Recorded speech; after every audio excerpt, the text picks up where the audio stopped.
जय श्री कृष्ण, राधे राधे। जय श्रीमद् भागवत महापुराण की। आपको अगर पूरी श्रीमद् भागवत महापुराण की कथा हिंदी में पढ़ना है तो आप मेरे इस चैनल पर आकर भागवत कथा के संपूर्ण अध्याय पढ़ने का आनंद ले सकते हैं।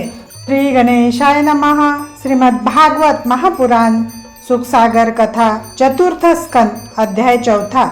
मैत्रेय जी ने कहा, हे विदुर, शिवजी की इच्छा के विरुद्ध भी जब सती अपने पिता के घर जाने को तैयार हो गई, तब शिवजी ने उनकी रक्षा के लिए अपने कई गणों को उनके साथ भेजा।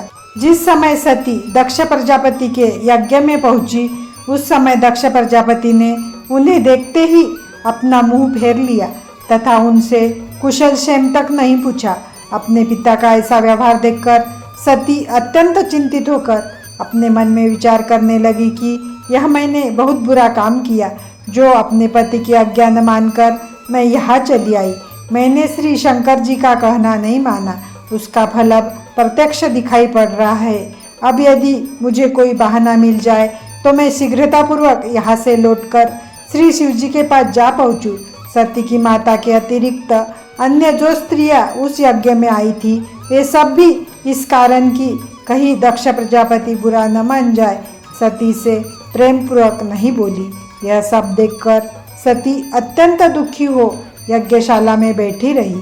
जब आहुति देने का समय आया तथा यज्ञ करने वालों ने शिवजी के नाम की आहुति देने के लिए पूछा, उस समय दक्ष प्रजापति ने श्री शिवजी के प्रति अनेक दुर्वचन कहते हुए यह उत्तर दिया कि हमने देवताओं तथा ऋषि मुनियों की सभा में महादेव को यज्ञ में भाग न देने का शाप दिया है, इसलिए तुम लोग उनके नाम की आहुति मत दो।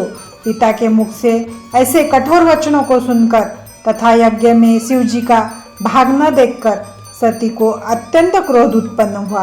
वे यज्ञशाला में उठकर खड़ी हो गई तथा अपने पिता को सुनाती हुई इस प्रकार बोली, हे पिता, तुम श्री शंकर जी की महिमा तथा महानता को नहीं जानते हो।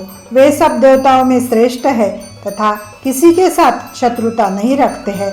तुम अपने अज्ञान के कारण बिना सोचे समझे उनसे वैर भाव रखते हो। महात्मा जन गुणों को ग्रहण करते हैं, अवगुणों की ओर दृष्टिपात तक नहीं करते। शंकर जी संपूर्ण गुणों के भंडार है। वे सांसारिक लोगों को दिखाने के लिए ही अपना स्वरूप भयानक बनाए रहते हैं। तुमने उनके भयानक स्वरूप को तो देखा, परंतु उनके गुणों को नहीं जाना है। सनकादि तथा नारदादि ऋषि मुनि उनके चरणों का ध्यान अपने हृदय में करते हैं। तुम्हारा पद ऐसा नहीं है जो तुम उनकी समानता कर सको। वे तीनों लोकों में श्रेष्ठ है। तुम्हें उनके प्रति भरी सभा में ऐसे दुर्वचन कहकर उनका अनादर नहीं करना चाहिए था।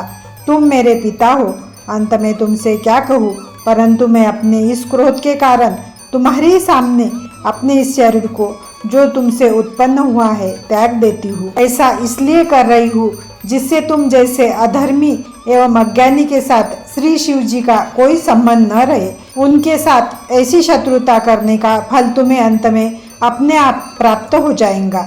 इस प्रकार कहकर सती उसी स्थान पर उत्तर दिशा की ओर मुख करके बैठ गई। तत्पश्चात योगाभ्यास द्वारा अग्नि प्रकट कर उन्होंने अपने शरीर को भस्म कर दिया। शिव जी के गणों ने जो सती जी के साथ आए थे, जब यह हाल देखा तो उन्होंने अत्यंत क्रोध में भरकर सभा भवन में उपस्थित सब लोगों का प्राणांत कर देने के विचार से अपने अपने शस्त्र उठा लिए। उस समय उनके मनोभाव को पहचान कर भृगु ऋषि ने यज्ञ की रक्षा के लिए कुछ मंत्र पढ़कर अग्निकुंड में आहुति डाली। उस आहुति के प्रभाव से अग्नि पुरुष, वेताल तथा वीरभ नामक 3 व्यक्तियों की उत्पत्ति हुई। उन तीनों ने यज्ञ कुंड से प्रकट होकर ऋषि से कहा, हे महात्मन, आपकी जो आज्ञा हो हम उसका पालन करेंगे। यह सुनकर भृगु ऋषि ने उनसे कहा, शंकर जी के गण इस यज्ञ को भ्रष्ट करना चाहते हैं, अंत तुम उन्हें यहाँ से बाहर निकाल दो। तब मुनि की आज्ञा पाकर उन तीनों ने शिव जी के गणों को धक्का देकर यज्ञशाला से बाहर कर दिया। इति श्रीमद् भागवत महापुराण सुख सागर कथा चतुर्थ स्कंद अध्याय चौथा समाप्त।